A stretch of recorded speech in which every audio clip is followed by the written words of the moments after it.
5th of February 2021. This is the flood alleviation system outlet from the railway pitch.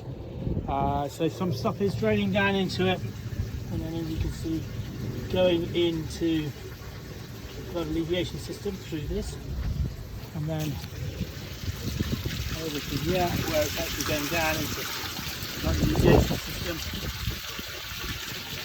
into the tanks. Also see along this line here that we reckon that where it would punch through with the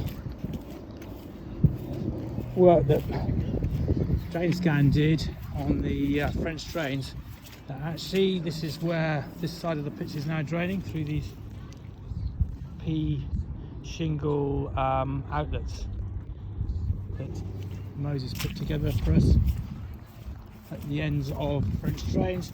Here's another one here. It's pooling here because that's where it's all drained to, into that area there.